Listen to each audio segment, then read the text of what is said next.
Je suis dans ma démarche beaucoup moins avancée, je vais beaucoup moins loin que M. Chomsky, c'est-à-dire que j'avoue n'être pas capable de définir, ni à plus forte raison de proposer un modèle de fonctionnement social idéal pour notre société scientifique ou technologique. En revanche, une des tâches qui me paraît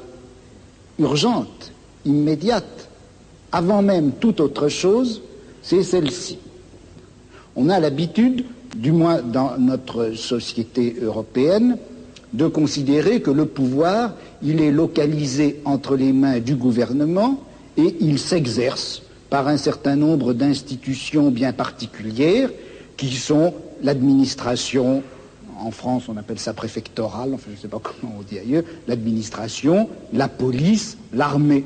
On sait que toutes ces institutions-là sont faites pour transmettre les ordres, les faire appliquer et punir les gens qui n'obéissent pas.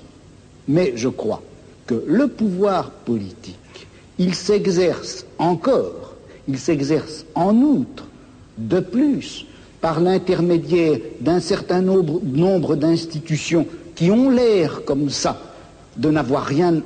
de commun avec le pouvoir politique, qui ont l'air d'en être indépendantes et qui ne le sont pas.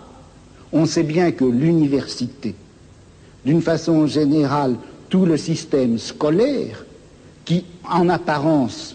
est fait simplement pour distribuer le savoir, on sait que cet appareil scolaire est fait pour maintenir au pouvoir une certaine classe sociale et exclure des instruments du pouvoir toute une autre classe sociale. Quelque chose comme la psychiatrie, qui en apparence aussi n'est destinée qu'au bien de l'humanité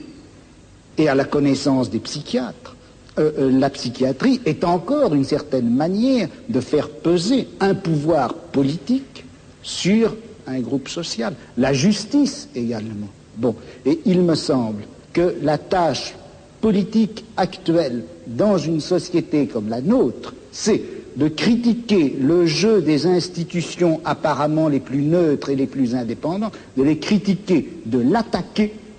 de telle manière que la violence politique qui s'exerçait obscurément en eux surgisse et pour qu'on puisse lutter contre elle. À vouloir tout de suite, enfin si on cherche tout de suite à donner le profil et la formule de la société future, sans avoir bien fait la critique de tous les rapports de violence politique qui s'exercent dans notre société, on risque de les laisser se reconstituer, même à travers des formes aussi